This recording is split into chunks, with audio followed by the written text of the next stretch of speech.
అందరికీ నమస్కారం. Welcome back to mini recipes. Spring roll, samosa, sandwich అన్నిటికి కాంబినేషన్గా ఉండే గ్రీన్ చట్నీ రెసిపీని ఇవాళ వీడియోలో షేర్ చేస్తాను.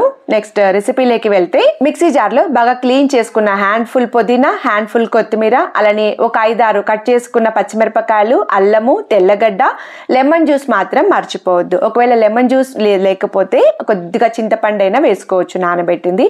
మెయిన్ ఇంగ్రీడియంట్ పప్పులు వేసుకుంటే టేస్ట్ చాలా బాగుంటుంది. అదేనండి పుట్నాల పప్పు. రుచికి సరిపడా ఉప్పు వేసేసి కొద్దిగా వాటర్ పోసేసి మెత్తటి ప్యూరీ లాగా గ్రైండ్ చేసుకోవాలి. చిన్న టిప్, గ్రీన్ చట్నీ చేసిన తర్వాత కొద్దిసేపటికి నల్లగా అయిపోతుంది. అలా నల్లగా అయిపోకుండా ఉండాలి అంటే, గ్రీన్ చట్నీ గ్రీన్ గానే ఉండాలి అంటే గ్రైండ్ చేసేటప్పుడు వాటర్ కి బదులు కొద్దిగా ఐస్ క్యూబ్స్ వేసుకొని గ్రైండ్ చేసుకుంటే కలర్ అనేది చేంజ్ అవ్వకుండా ఉంటుంది. ఇలా గ్రైండ్ చేసుకున్న చట్నీని ఏదైనా ఎయిర్ జార్ లో వేసుకొని ఫ్రిడ్జ్ లో స్టోర్ చేసుకున్నామంటే 15-20 రోజుల వరకు నిల్వ ఉంటుంది. ఈ చట్నీ శాండ్విచ్ లెక్కే కాకుండా నాన్ వెజ్ లెక్క కూడా యూజ్ చేసుకోవచ్చు. రెసిపీ నచ్చితే లైక్ చేయడం, హైప్ ఇవ్వడం, ఛానల్ ని సబ్స్క్రైబ్ చేయడం మాత్రం మర్చిపోవద్దు. మరొక మంచి వీడియోతో మళ్ళీ కలుద్దాం. Thank you so much for watching.